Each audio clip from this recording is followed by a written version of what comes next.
లోకం దృష్టిలో శ్మశానం అంటే భయం, అశుభం. కానీ మహాకవి, నవయుగ కవి చక్రవర్తి గుర్రం జాషువా కంటపడి అది ఒక సామాజిక ప్రయోగశాల అయ్యింది. జాషువా సాహిత్యంలో శ్మశానం కేవలం శవాలను కాల్చే చోటు కాదు, అది అహంకారాన్ని దహించే జ్ఞానక్షేత్రం. సమాజం బహిష్కరించిన ప్రదేశాల్లోనే నిజమైన మానవత్వం, సమానత్వం దాగున్నాయని నిరూపించిన జాషువా శైలి అజరామరం. ఎన్నో ఏండ్లు గతించిపోయినవిగాని ఈ శ్మశానస్థలిన్ కన్నుల్ మోడ్చిన మందభాగ్యుడొకడైనన్ లేచిరాడక్కట. ఎన్నాళ్ళీ చలనంబులేని శయనంబు ఏ తల్లులల్లాడిరో, కన్నీటంబడి క్రాగిపోయినవి నిక్కంబిందు పాషాణముల్. ఈ శ్మశానంలో ఎందరో కన్నుమూసి ఎన్నో ఏళ్లు గడిచిపోయాయి, కానీ ఒక్కరైనా తిరిగి లేచిరారు.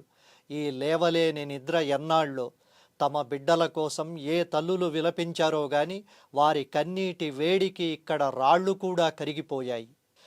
ఇచ్చోట ఏ సత్కవీంద్రుని కమ్మని కలము నిప్పులలోన కరగిపోయే, ఇచ్చోటయే భూములేలు రాజన్యుని అధికారముద్రికలంతరించే, ఇచ్చోటయే లేత ఇల్లాలి నల్లపూసల సౌరు గంగలో కలసిపోయే, ఇచ్చోట ఎట్టి పేరెన్ని కంకనుగొన్న చిత్రలేఖకుని కుంచియ నశించే, ఇది పిశాచులతో నిటాలెక్షణుండు గజ్జ కదలించి ఆడు రంగస్థలంబు, ఇది మరణదూత తీక్ష్ణమౌ దృష్టులొలయ అవని పాలించు భస్మ సింహాసనంబు. ఈ శ్మశానంలోనే ఒక గొప్ప కవి కలం నిప్పుల్లో కరిగిపోయింది. ఒక మహారాజు అధికార ముద్ర నాశనమైపోయింది. ఒక పేద ఇల్లాలి మంగళసూత్రం గంగలో కలిసిపోయింది.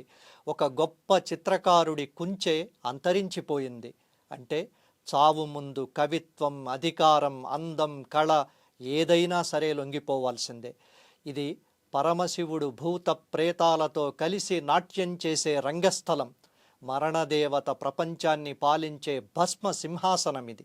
బలిజేపల్లి లక్ష్మీకాంత కవి రాసిన సత్యహరిశ్చంద్ర నాటకం ప్రదర్శించని తెలుగు ఊరు ఉండదు.